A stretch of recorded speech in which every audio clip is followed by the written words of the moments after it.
Hello, start करें बच्चों। अगस्त series का क्वेश्चन पेपर तुम लोगों को आज ही भेजा है, तो तुम लोगों के पास प्रिंट आउट तो होगा नहीं, तुम लोगों को मोबाइल से ही करना होगा। ओके, तो मोबाइल में आप क्वेश्चन पेपर निकाल लो और कल की क्लास में इसका प्रिंट आउट लेते हुए आ जाना। कल मतलब मंडे को, मंडे 4 बजे ना। हाँ, तो मंडे को लास्ट क्लास करेंगे, आधा अधूरा हो जाएगा ना, तो फिर टाइम बचेगा हम लोगों के पास। ठीक है ना? क्यों? ओके, हाँ तो ट्यूसडे कर लेंगे, अपना क्या जाता है, मंडे ऑफ रख लेंगे, उसमें क्या है। ठीक है, चलो क्वेश्चन नंबर 1 पे आप लोग मोबाइल में खोल पाए क्वेश्चन को? हेलो एवरीबॉडी, से यस नो? यस है, आ जाओ। क्वेश्चन नंबर 1 मैं पढ़ता हूं, टाइम बचेगा। Ready? Anshul manufacturers, ready, purchased, जिसको वहां ठीक से नहीं दिख रहा मोबाइल पे, वो बोर्ड पे देख ले, बोर्ड में एकदम अच्छे से दिख रहा है। Purchase 20,000 kg of raw materials at 170 पर kg। डायरेक्ट ट्रांजिट कॉस्ट जो कि परचेज का पार्ट होता है 5 लाख रुपया। Normal loss 3%। अंशुल को लेकिन 90,000 kg ही मिला, तो 20,000 में अगर 3% का ट्रांजिट लॉस बनता है तो 600, तो 19,400 मिलना चाहिए था, उसको 1900 ही मिला। ये सब अच्छे से आता है हम लोगों को। 400 यूनिट का अब नॉर्मल लॉस है, तो मैं डायरेक्टली यहां पे ऐसे लिख दूं 400 यूनिट का अब नॉर्मल लॉस है, और नॉर्मल क्वांटिटी जो होना चाहिए था वो 19,400 होना चाहिए था। 19,000 हमें मिला और 400 हमारा लॉस हो गया। हेलो, इसका ब्रेकअप है 19,000 एंड 400, और दोनों का ही वैल्यूएशन गुड यूनिट के जैसा होगा। 400 पीएल में चला जाएगा और 19,000 हमारे बैलेंस शीट में चला जाएगा।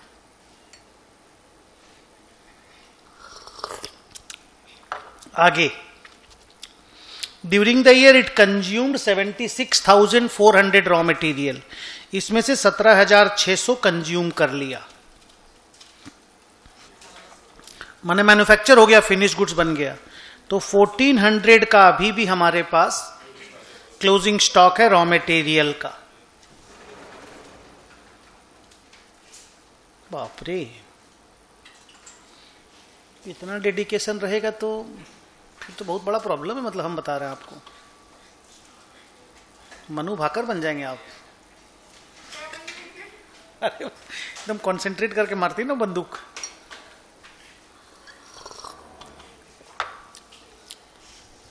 आगे, ऑल सेट। एक बार वापस से पढ़ते हैं, बच्ची भी पढ़ ले क्वेश्चन को।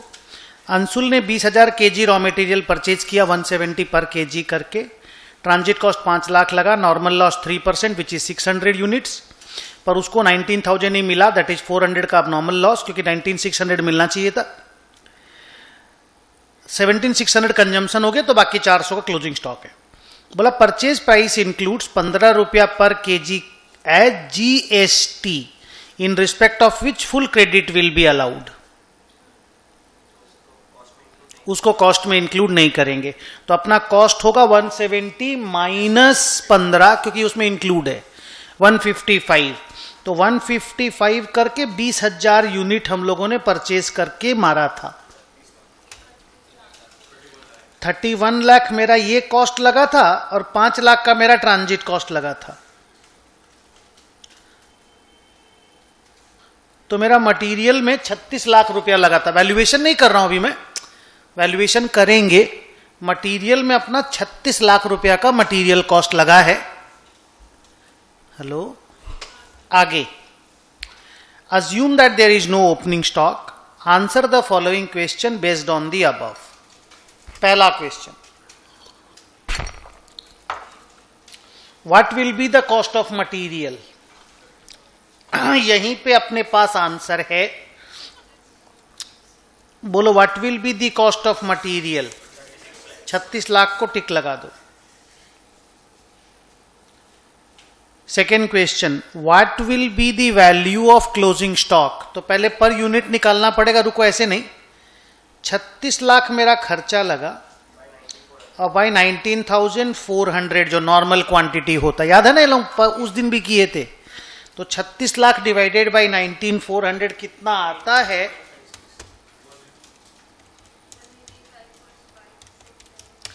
185.567।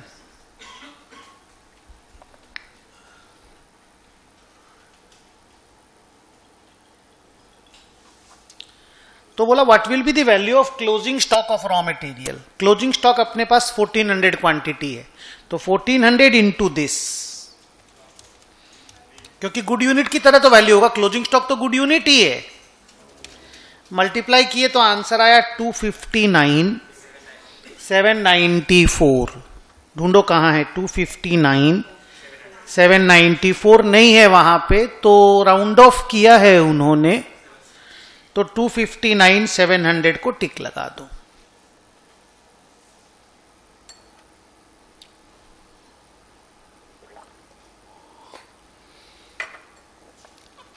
नेक्स्ट क्वेश्चन है what will be the cost per KG of raw material. ये है आंसर 185.567। 1 नहीं है, 2 भी नहीं है, 3 है और 4 नहीं है, क्योंकि 3 को भी राउंड ऑफ कर दिया है। ये सब राउंडिंग ऑफ इस तरह से नहीं होना चाहिए, ये 3-3 डेसिमल तक लिख के उनको देना चाहिए, बिकॉज बच्चे लोग फिर ना बहुत सारा क्वेश्चन पूछने लग जाते हैं। Last question, how much amount is the abnormal loss, जो पीएल में जाएगा। अबनॉर्मल लॉस 400 यूनिट था कि 600 यूनिट था रे? 400 इंटू 185.567, ये हमारा अबनॉर्मल लॉस होगा। 74,227, तो 74,200 अप्रॉक्स को टिक लगा दो। तो एक ऐसा सिमिलर सम हम लोग पहले भी बनाए थे ना, AS2 में तो पूरा बनाए ही हैं ये सब चीज। आप लोग अपने कॉस्ट अकाउंटिंग में भी, जो कॉस्ट का क्लास होता है उसमें भी ये सब बहुत बनाए हो, मेरा क्लास में भी हम लोग बनाए हैं, और ये लास्ट क्लास में भी एक सम में था इसी तरह का। नेक्स्ट, आजाद लिमिटेड के पास ये सब पर्टिकुलर्स है। रेडी है, मैं स्टार्ट कर दूं। Preference share capital 2500, equity 8000, CRR 1000, security premium 800, general reserve 6000, P&L 300, cash 1650, investment 1500 market value, और बैलेंस शीट में 3000 है, माने मार्केट में दाम आधा हो गया है। ओके, आगे company decides to redeem its preference shares at a premium of 10%। ये जो 2500 का प्रेफरेंस शेयर कैपिटल है, इसको रिडीम कर दिए। कितना पेमेंट किए? Cash payment. कैश पेमेंट हुआ 2500 प्लस 10%, 2750।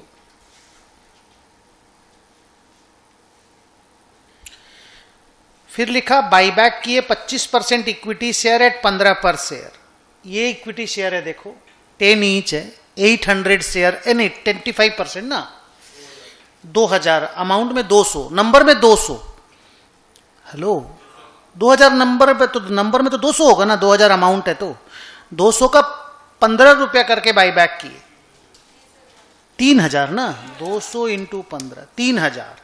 तो इसका कैश पेमेंट हुआ 2000 प्लस 1000, दैट इज 3000। 2000 कैपिटल का, 1000 रुपया प्रीमियम का। ओके बोलो। आगे इन्वेस्टमेंट जो कि 1000 का मार्केट वैल्यू का, मार्केट वैल्यू दिया, कॉस्ट नहीं, 1000 मार्केट वैल्यू का था, सोल्ड एट 3000। तो यहां देखो ठीक से, 1500 मार्केट वैल्यू टोटल था हमारे पास, उसमें से 1000 मार्केट वैल्यू का माल बेच दिए, यानी 2/3 वी सोल्ड। 1500 में से 1000 बेच दिए तो 2/3 वी सोल्ड। 2/3 अगर 3000 का निकालोगे तो कॉस्ट वाइज 2000 का माल हम बेच दिए, और 2000 का माल हमने बेचा है 3000 में, तो कॉस्ट 2000 है, सोल्ड 3000 है, प्रॉफिट 1000 है। चलेगा? हाँ ना, कुछ तो बोलो, हम फास्ट नहीं है ना। नेक्स्ट, फिर लिखा इन्होंने लोन लिया है 2000 का। ठीक है, लोन पैसा के लिए लिया होगा, पैसा का शॉर्ट होगा। अब पहला question, the amount of profit oblique loss on sale of investment, ये रहा 2000 कॉस्टिंग का माल 3000 में बेचे थे, 1000 का प्रॉफिट हुआ था। The choice is B, 2। B नहीं है वहां पे, 2। कोई प्रॉब्लम हुआ कि एकदम ठीक है?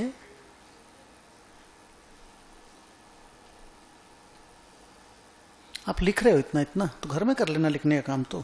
आगे, security premium available for buyback after redemption of preference shares. आपको याद होगा रिडेम्पशन ऑफ प्रेफरेंस शेयर के प्रीमियम को सिक्योरिटी प्रीमियम से यूज नहीं हो सकता, पीएल में जाता है, वो नया रूल आ गया है। तो फिर हम लोगों का जो पुराना सिक्योरिटी प्रीमियम हमारे पास था, पूरा 800 is usable.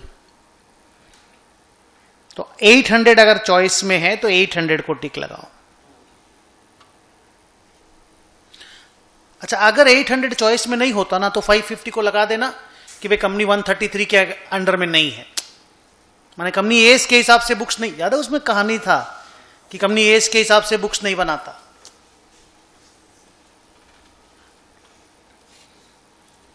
Number 3, what amount to be transfer to CRR. Preference share का भी सीआरआर बनाना पड़ेगा, रिडीम होगा तो, और इक्विटी शेयर बाईबैक होगा तो उसका भी सीआरआर बनेगा, और सीआरआर हमेशा कैपिटल का बनता है। तो 2500 और 2000, 4500 का सीआरआर बनेगा। चॉइस है 4500 का सीआरआर बनेगा। और पूछा कैश बैलेंस आफ्टर बाईबैक कितना होगा। आप हमको ओपनिंग कैश बैलेंस बताओ। 1650। हम लोन लिया 2000, हम इन्वेस्टमेंट बेचा 3000, हम प्रेफरेंस शेयर होल्डर को पेमेंट किया 2750, हम इक्विटी वालों का पेमेंट किया 3000।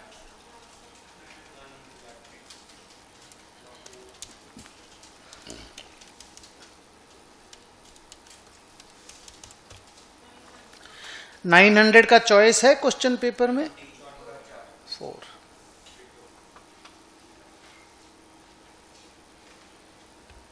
इस तरह का एमसीक्यू आएगा, देखो प्रैक्टिकल सम, लेकिन डिफिकल्ट है नहीं। 3-4 चैप्टर मिलाकर के एक सम डाल दिया। आगे रेडी, मैं आगे बढ़ू। On April 1, 2022, hello limited approached a software company for implementation of SAP ERP at its organization. The cost of implementation is 25 lakh ruपया, time is 15 month. The company was also required to pay 1 lakh रुपया annually after implementation for maintenance and normal updation of ERP. कौन सा balance sheet में जाएगा और कौन सा हर महीना PL में जाएगा? 25 लाख बैलेंस शीट में जाएगा, 1 लाख हर महीना पीएल में जाएगा। वो मेंटेनेंस का खर्चा है, वो जिसको रिपेयर्स एंड मेंटेनेंस नहीं बोलते हो क्या, वो है। आगे कुछ दोबारा बोल। हाँ ठीक है, एनुअली चला जाएगा, उसमें क्या है। आगे, the implementation work started in June and could not be finished in 15 month. कोई प्रॉब्लम नहीं है। The ERP was implemented on May 2024। ठीक है। आगे, due to delay in the implementation vendor refunded 2 lakh रुपया। ये 2 लाख रुपया का क्या ट्रीटमेंट होगा? वेरी गुड, इनकम नहीं, पक्का आप लोग राइट हैं। वेरी गुड, मैं पहले ही बोल दिया था सर, पढ़ते वक्त ही फ्लो आ जाता है। आप अगर पढ़ेंगे ना, फ्लो से ही आंसर निकल के आ जाता है। 23 लाख हुआ फिर मेरा। ये मुन्ना 23 लाख समझे? कोई नहीं समझा, समझ गए ना। आगे लिखा the company recognise the intangible asset, जिसका नाम उन्होंने सैप ईआरपी दिया, on September 2023. After 2 years, the company has got the SAP ERP more upgraded with latest version and with additional features and functions, which increases its speed and usage for 7 lakh. नहीं 7 लाख का क्या करोगे? Very capitalise करोगे ना, asset में डालोगे ना, एकदम everything correct, no objection my lord. आगे पहला क्वेश्चन पूछा, on which date the asset should be recognised. जिस दिन asset was ready to be put to use. पता करो कौन से दिन asset ready to be put to use हो गया था. पक्का May 24? मेरे को May 24 ही लग रहा है. देख लो May 24 एकदम राइट है. बोलो ना May 24. कौन सा चॉइस है? 4 नंबर. फिर लिखा at what amount the SAP ERP will initially be recognised as intangible asset. पहली बार, दूसरी बार 30 लाख हो 30. तुम लोगों ने पहले एक बार 23 बोला, फिर 30 बोला. ठीक ही तो बोला तुम लोगों ने. नहीं, उसी रिफंड तो उसी समय हुआ ना. अरे तो उसी समय तो असेट लिखेंगे ना, पहले तो एडवांस ही लिखा हुआ था. तो क्वेश्चन पूछा 25, 26, 23, 32. 23 इज द करेक्ट आंसर.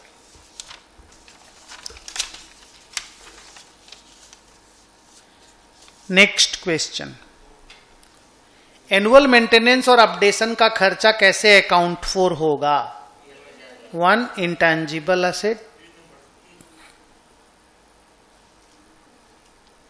2 में अलग से इंटेंजिबल असेट, 3 में बोल देना मिला के इंटेंजिबल असेट, 4 में बोल देना ऐसे अंदर से घुसा के इंटेंजिबल असेट. अब चिंदीगिरी है भाई. 3 नंबर को टिक लगा दें. Should be recognised as an expense in the profit and loss. ये अच्छे क्वेश्चन नहीं है रे MCQ के. मोरल और लेस थियोरिटिकल है, लेकिन लोग सजा के ऐसा दे दिया कि लगा कुछ बवाल कर देगा. ऐसा बवाल कुछ नहीं हुआ. खाली एक सम अच्छा था जो मैं आपको बोला ना, फाइनल का दिया था, रूफ को अलग कर दिया था. AS10 वाला वो थोड़ा डिफिकल्ट था, क्योंकि वो फाइनल का सेम सम हम लोग कराते हैं बच्चों को. Last line, during the implementation period how the expenditure incurred will be accounted for. Balance sheet में डालेंगे जी, कैपिटलाइज करेंगे. पहला लिखा PL, दूसरा लिखा asset intangible asset under development, तीसरा लिखा it will be in the only notes, चौथा लिखा प्रॉपर्टी प्लांट एंड इक्विपमेंट. क्यों 2 नंबर बोलो? 2 होगा ना, क्योंकि बोला बनते वक्त तो इंटेंजिबल असेट अंडर डेवलपमेंट रहेगा, और बन जाने के बाद इंटेंजिबल असेट बन जाएगा. तुम 4 क्यों बोला रे? प्रॉपर्टी प्लांट एंड इक्विपमेंट तो टेंजिबल असेट्स को बोलते हैं. 2 इज द राइट आंसर.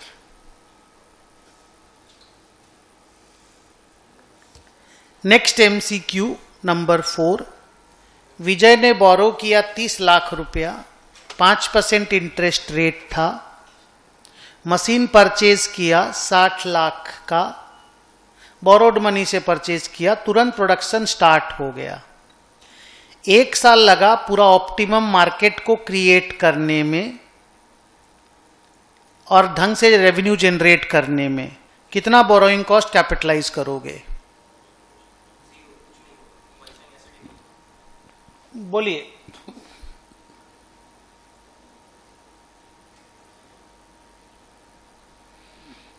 जिस दिन असेट खरीद के लाए उसी दिन प्रोडक्शन स्टार्ट हो गया.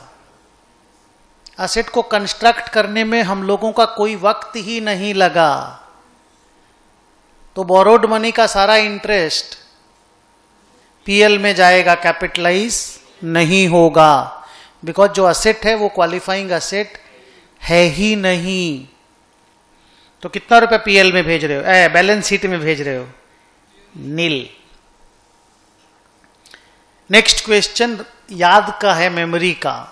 याद होगा तो मजा आएगा, नहीं तो नहीं होगा. The cost of inventory of items which are not ordinarily interchangeable and which are segregated for specific project should be assigned by using FIFO, weighted average, specific identification और जो भी fairest possible हो. याद है ये किस लिए? सर आप बोले थे कि जो रेडीली इंटरचेंजेबल होता, लाइक पेन, कैलकुलेटर, उसमें फीफो वेटेड एवरेज लगता है, और जो बड़ा बड़ा प्रोजेक्ट होता है लाइक शिप, एयरक्राफ्ट, उसमें सिम मेथड लगता है. सिम बोलता था मैं, स्पेसिफिक आइडेंटिफिकेशन मेथड. इन्वेंट्री का नोट्स पढ़िएगा आज जाके, जहां पे भी आपको स्पेसिफिक आइडेंटिफिकेशन वाला वर्ड मिलेगा टिक करके फोटो खींच के मेरे को भेजिएगा. Next, securities held as stock in trade by an entity are. अगर मैं शेयर वगैरह इन्वेस्ट ट्रेडिंग के लिए लेता हूं, स्टॉक इन ट्रेड की तरह, नहीं वो नहीं पूछा है. बोलता है इन्वेस्टमेंट है, नॉट इन्वेस्टमेंट है, मे और मे नॉट इन्वेस्टमेंट है, नॉट एन असेट है. नॉट, याद है एक्सक्लूड कर दिया था इस इन्वेस्टमेंट को. अगर कोई स्टॉक्स वगैरह मैं ट्रेडिंग के लिए रखता हूं, लेकिन जानते हो अगर हम लोग ट्रेडिंग में स्टॉक रखते हैं ना तो कॉस्ट और market price which ever is lower पे वैल्यू करते हैं, इन्वेंट्री की तरह. हेलो, और बैलेंस शीट में भी इन्वेंट्री लिखते हैं. जैसे मेरा कंपनी सब है वो स्टॉक मार्केट का ट्रेडिंग करता है वो लोग कंपनी में, तो opening stock, purchase, sale, closing stock करके पीएल बनाते हैं. माने profit on sale of investment नहीं लिखते. अरे सुन ही नहीं रहा, समझे हम क्या बोल रहे हैं? वो जो इन्वेस्टमेंट अकाउंट आप लोग देखते हो ना, वो नहीं बनाते हम लोग मेरी कंपनियों में, लेकिन मेरा इंडिविजुअल अकाउंट में इन्वेस्टमेंट है. नहीं समझे ना? फिर से बोलो, समझे कि नहीं समझे? समझ गए अच्छे से? तो वहां पे ना हम लोग को बिजनेस प्रोफेशन का टैक्स देना पड़ता है. माने long term capital gain, short term capital gain नहीं होता मेरा कंपनी में, मेरा इंडिविजुअल फाइल में होता है. बिकॉज कंपनी का मेमोरेंडम में ना that is considered as business. Object clause में बिजनेस है वो. आया समझ में? आइए आगे चलते हैं. तो एमसीक्यू का सारा क्वेश्चन इसका हो गया.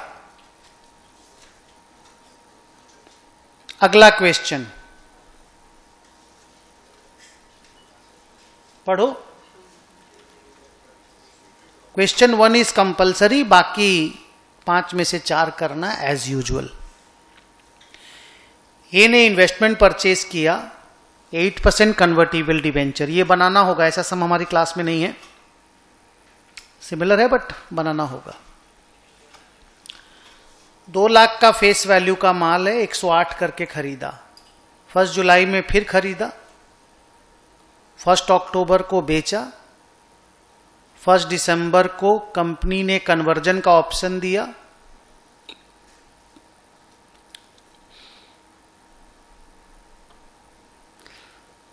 ए को 5000 इक्विटी शेयर मिला, 25% डिवेंचर कन्वर्ट हो गया. उस दिन जितना भी उसके पास डिवेंचर था उसका 25% डिवेंचर कन्वर्ट हो गया. तो आपके पास क्या था, आपको क्या मिला? डिवेंचर था, इक्विटी मिला. दोनों ही आपका तो इन्वेस्टमेंट ही है.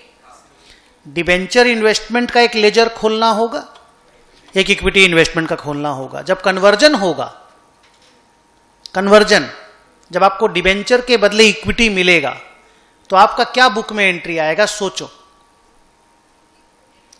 इक्विटी इन्वेस्टमेंट वर्ड यूज करो please. Equity investment account debit to debenture investment account. और इसमें कोई प्रॉफिट लॉस मत लिखना, कॉस्ट टू कॉस्ट ट्रांसफर करना. फॉर एग्जाम्पल, अगर 3 लाख रुपए का डिवेंचर के बदले आपको इक्विटी शेयर मिला तो इक्विटी शेयर का कॉस्टिंग भी 3 लाख हो जाएगा. हेलो, आगे डिवेंचर का मार्केट प्राइस लास्ट डेट का दिया हुआ है, शेयर का भी दिया हुआ है, इंटरेस्ट का डेट दिया हुआ है मार्च और सितंबर, इन्वेस्टमेंट अकाउंट बुक्स में बनाने बोला है, और ये नहीं बताया कि इक्विटी का बनाना है कि डिबेंचर का बनाना है, तो दोनों का ही बना देंगे। चलिए स्टार्ट करिए।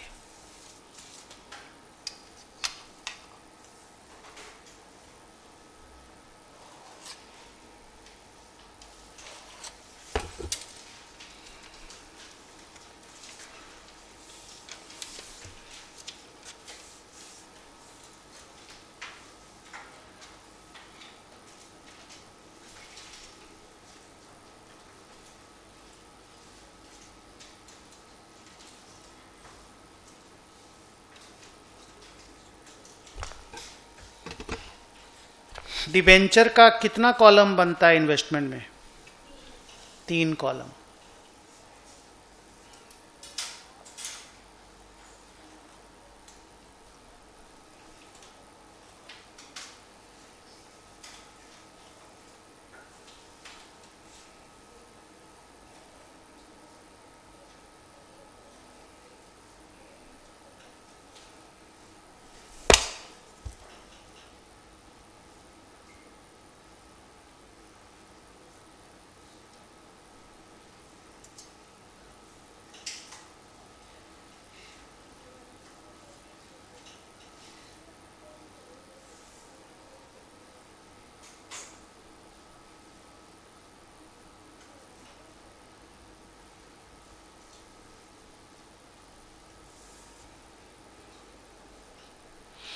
खाली इतना बताना ना, इंटरेस्ट पेमेंट का डेट क्या क्या है, फॉर्मेट बना लो, आराम से स्टार्ट करेंगे, कोई हड़बड़ नहीं है, आराम से। ये लास्ट सम बनाएंगे, फिर ट्यूसडे मिलेंगे हम लोग।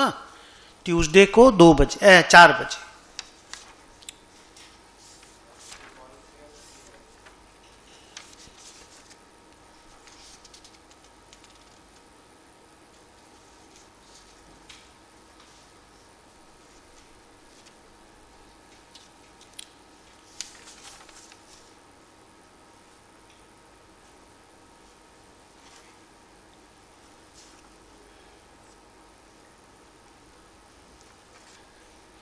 बोलिए, पहला दिन क्या हुआ, डेट बताओ।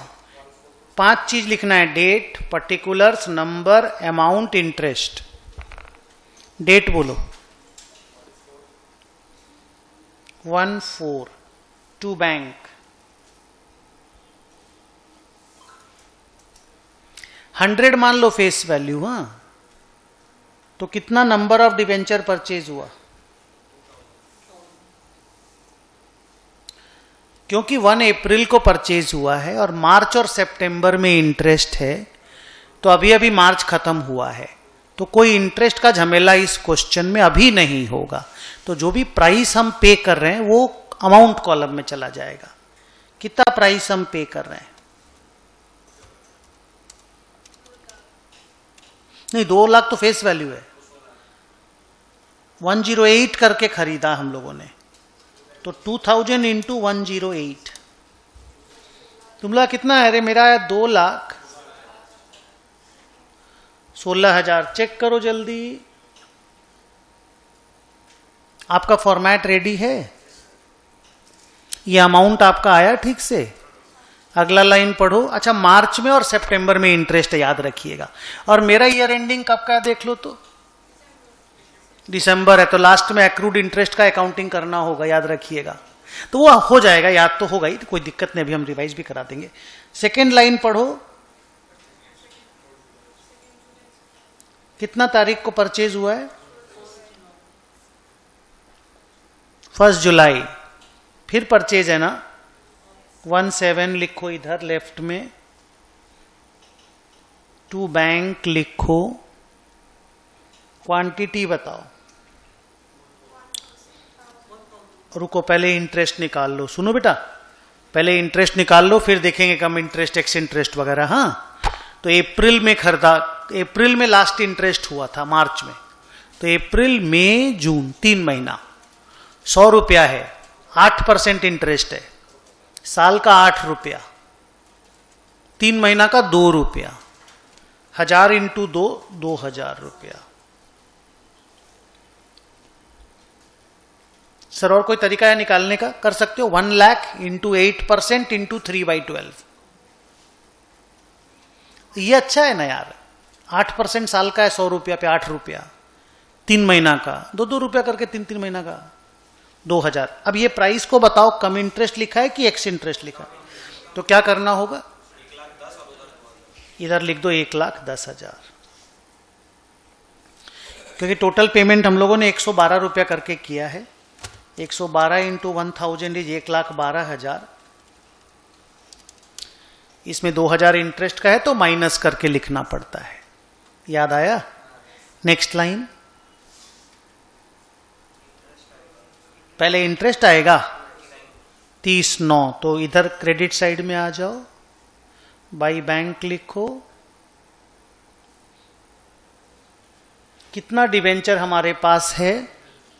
3,000, और एक साथ 6 मंथ का इंटरेस्ट मिलता है।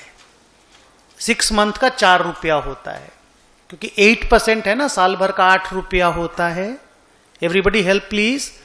1 ईयर का इज 8 रुपीज, तो 4 रुपया होगा, 12,000 रुपया मिलेगा।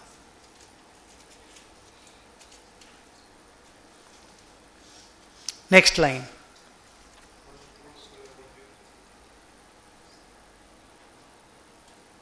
लिख पाए? 1 अक्टूबर को सेल हुआ ना बाई बैंक, कितना क्वांटिटी बेचा? 800, और 110 को बेचा है, तो अभी अभी इंटरेस्ट मिला ही है, तो फिर कोई इंटरेस्ट एक्रू नहीं होगा।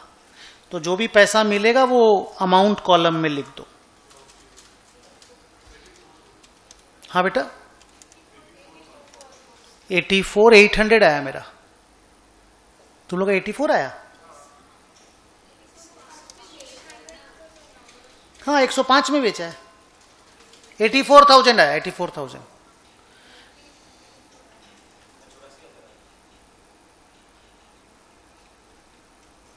एक 106 से मल्टीप्लाई कर दिए होंगे हम लोग। तुम्हारा भी वही आया? बगल बगल में तो है ना 5 और 6 का बटन। फिर से देख लो रे, 84 ठीक है ना?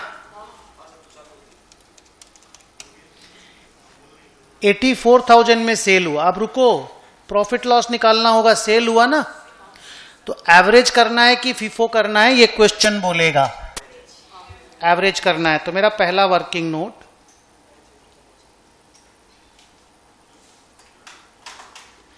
Cell proceeds 84,000, cost of 800 bond is equal to 2,16,000 plus 1,10,000 divided by 3,000 into 800।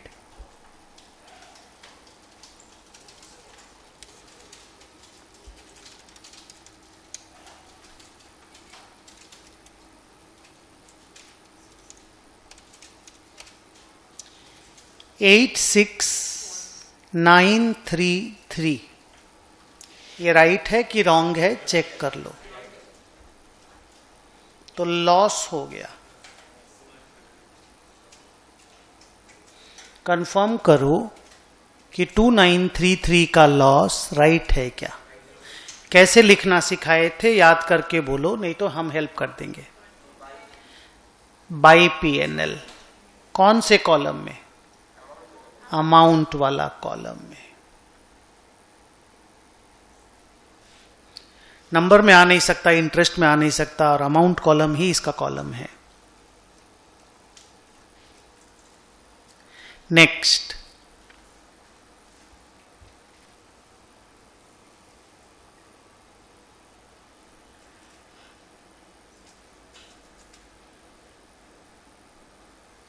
Same day, same day नहीं, 1 दिसंबर को कन्वर्जन हुआ। कितना डिवेंचर था उनके पास, देखो तो हिसाब करके 2200 था, उसका आधा कन्वर्ट हो गया ना, 25%। तो मैं ऐसे लिख रहा हूं, देखो, number of debentures converted is equal to 2200 का 25%। और 2200 आप लोग कैसे लाए पहले तो ये बताओ।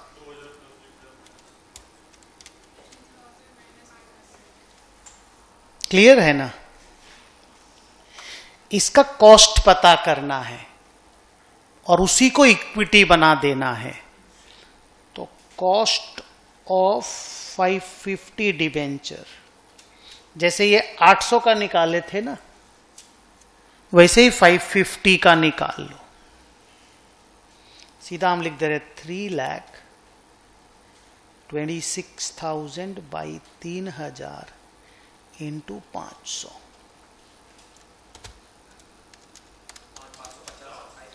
550।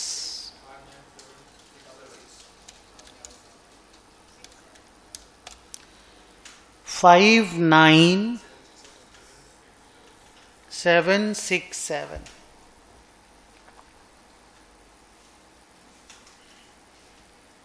ये क्या बन जाएगा? क्या बन जाएगा? ये इक्विटी बन जाएगा, इक्विटी इन्वेस्टमेंट बन जाएगा। तो डिबेंचर इन्वेस्टमेंट को क्या करना होगा? क्रेडिट करना होगा और इक्विटी को डेबिट करना होगा। तो यहां कैसे लिखेंगे बोलो? 1 दिसंबर लिख दिए, बाई इक्विटी इन्वेस्टमेंट। धीरे धीरे सोच सोच के। नंबर कॉलम में 550, अमाउंट कॉलम में 59,767। अभी शांत बात करेंगे ना। यही कॉस्ट है। कॉस्ट निकाला तुमने, देखो यहां पे। तो जब डिवेंचर इक्विटी इन्वेस्टमेंट में कन्वर्ट होता है तो कॉस्ट टू कॉस्ट ट्रांसफर होता है। क्या बोलते? CTC। The equity will become the new asset, the debenture asset will go down, equity investment will be recorded in the books. तो जब हम इक्विटी इन्वेस्टमेंट बनाएंगे, आप बाद में बनाना, अभी नहीं, आप खाली देखो मेरा। जब हम इक्विटी इन्वेस्टमेंट अकाउंट बनाएंगे, इन्वेस्टमेंट इन इक्विटी शेयर, तो उसमें 2 कॉलम हम लोग डालते हैं, एक नंबर का, एक अमाउंट का। तो हम यहां लिखेंगे 2 डिबेंचर इन्वेस्टमेंट। यहां नंबर कितना लिखेंगे आप सोचो। हम 550 नहीं लिख सकते क्योंकि हमको इक्विटी जो मिला है उसका नंबर लिखना होगा। पता करो हमको कितना इक्विटी शेयर मिला है, 5,000। तो अब आपसे क्या बोलना है मालूम? कि मेरा 5,000 इक्विटी शेयर का ये कॉस्ट बन गया, जो पहले 550 डिबेंचर का कॉस्ट था। तो I bought my 550 debenture at an average costing of 59,767. They converted my 550 debentures into 5,000 equity shares. So now my 5,000 equity shares are costing in my books at 59,767. Are you okay with this? ये simple accounting है। ऐसा कोई सम मेरे book में नहीं था। पहले था, इस समय जो नया सिलेबस के पहले था, इस बार की बुक में छूट गया हमसे, तो करवा दिए। नेक्स्ट, अब एक इंपॉर्टेंट चीज देखो, हम यहां क्या लिख रहे हैं सोचो, और क्यों लिख रहे हैं और इतना क्यों लिख रहे हैं, सब कुछ सोचना। हाँ, सितंबर में होता है 2 महीना।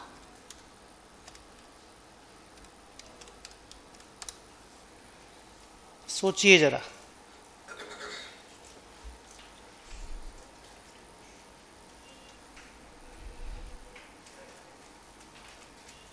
गेस कीजिए, सोचिए और बोलिए। कम इंटरेस्ट नहीं होता ये सब में।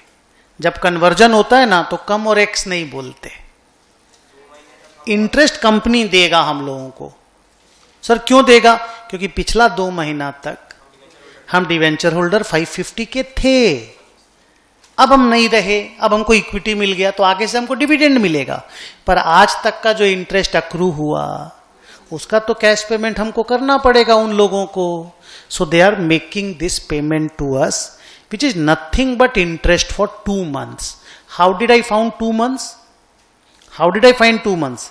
क्योंकि पिछला इंटरेस्ट हमको सितंबर में मिला था, तो अक्टूबर नवंबर 2 ही महीना चला ना, 1 दिसंबर को तो इक्विटी बन गया. नेक्स्ट,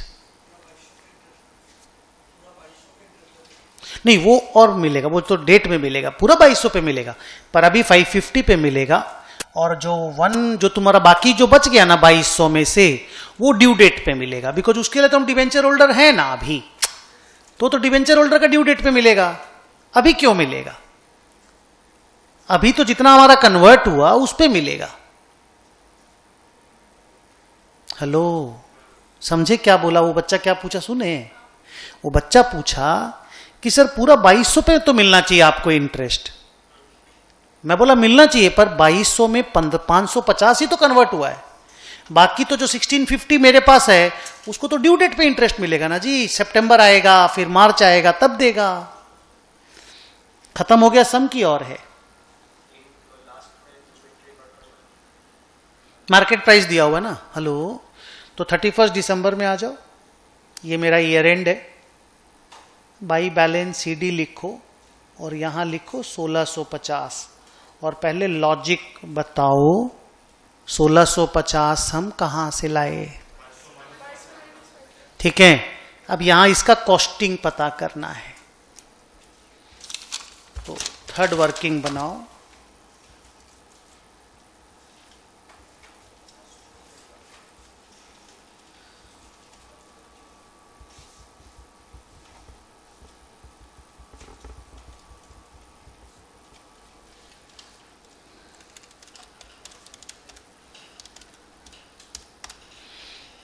$179,300 पता करो ना कि कॉस्ट पे ही वैल्यू करना है या कॉस्ट और market price, which ever is lower का कोई हिंट वहां पर है. इक्विटी नहीं, बॉन्ड का पहले बताओ. नहीं, मार्केट प्राइस दिया है क्या? तो इसका मतलब वो हिंट दे रहा है कि ये करेंट इन्वेस्टमेंट है. याद है हम लोग बहुत सम बनाते थे, तो अगर हिंट दे दिया तो हमको करेंट मानकर कॉस्ट और market price which ever is lower करना होगा. तो रुको ना, मार्केट प्राइस है 1650 इंटू 110. 110 बोला ना, 181,500. तो किस पे वैल्यू होगा? लोअर पे.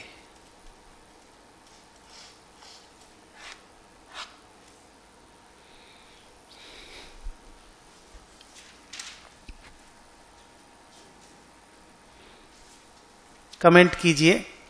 सुनो, लिखने के बाद लिख लो पहले पूरा और मेरा तरफ देखो. अगर ये 178,000 आता तो 178,000 पे वैल्यू करते हो, लॉस लिखना पड़ता बाई पीएल. अभी नहीं लिखना होगा, आप यहां लिख लो 179,300. What is this and why I am writing it here? हो गया ना अक्रू?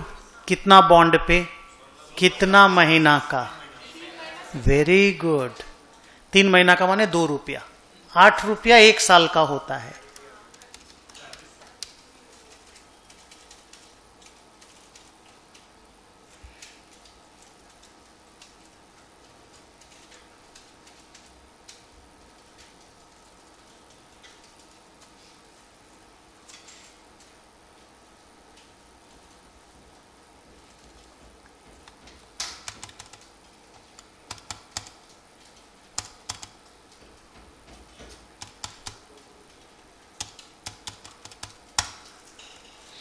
इंटरेस्ट का बैलेंसिंग फिगर कहां जाएगा?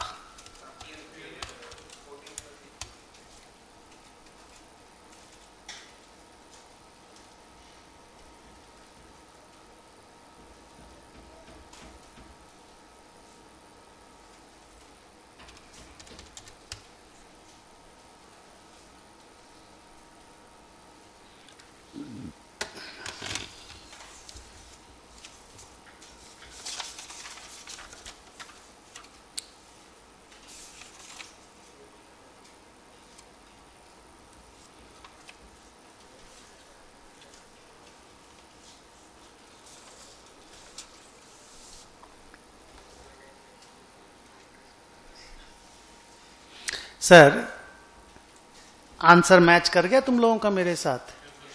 अगर ओनली थिंग जो इस क्वेश्चन में हमने नया देखा, जो क्लास में कभी डिस्कशन नहीं हुआ, वो है डिबेंचर जब इक्विटी में कन्वर्ट होता है तो कॉस्ट पे लिखा जाता है। डिबेंचर तो खत्म हो गया तो क्रेडिट हो जाएगा, an asset is going down and another asset is coming up.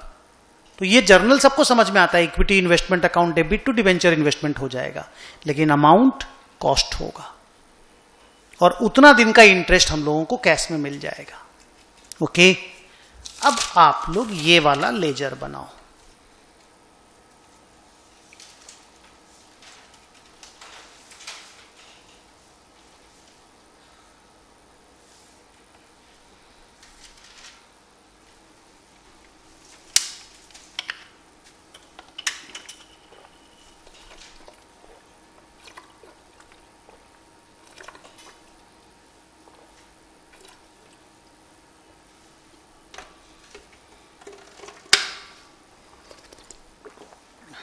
इसमें दो ही कॉलम बनाते हैं क्योंकि राइट का और डिविडेंड का अलग से नोट्स में या फिर पीएल में डाल देते हैं। इसका भी मार्केट प्राइस दिया है क्या?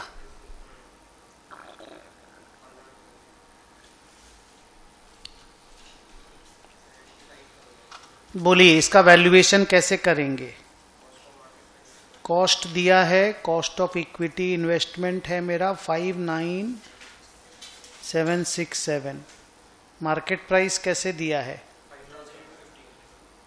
5000 इंटू 15, 75,000 लोअर।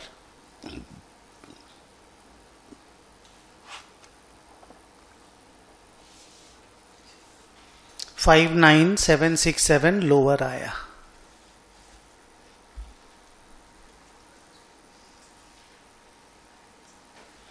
क्या करना होगा बैलेंस शीट में? यहां पे क्या करना होगा? बस अमाउंट में 59767 लिख दो।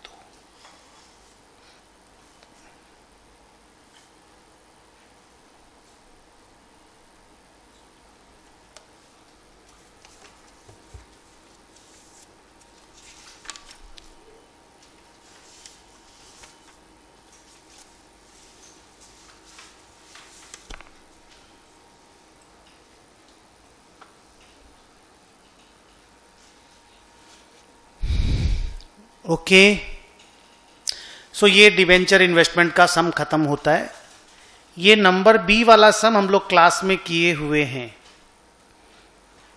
जाओ देखो तो बोरोइंग कॉस्ट का ये कितना नंबर सम है। इसमें क्या हुआ था कि कंपनी को टाइम तो पूरा लगना चाहिए था, बट कंपनी अपना एक्सपर्टीज लगा के 8 महीना में फैक्ट्री रेडी कर दिया। तो उसको 8 महीना को सब्सटेंशियल पीरियड मानोगे कि नहीं मानोगे, उसके ऊपर क्वेश्चन था। कंपनी एफिशिएंटली काम करके जल्दी बना दिया, नया नया प्रोजेक्ट, नया नया टेक्नोलॉजी यूज करके। याद है ऐसा सम डिस्कस हुआ था? Page number 62, question number 7। सो आज की क्लास हम लोग यहां पे खत्म कर रहे हैं। ओके, बाकी पेंडिंग सम्स में ना बहुत सारा सम बुक से ही है। ट्यूसडे को हम लोग फर्स्ट हाफ में कंप्लीट कर लेंगे।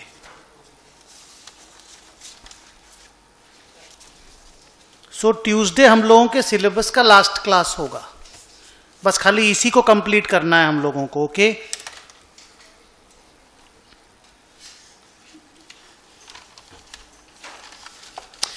ट्यूसडे 4 बजे मिलते हैं। Thank you.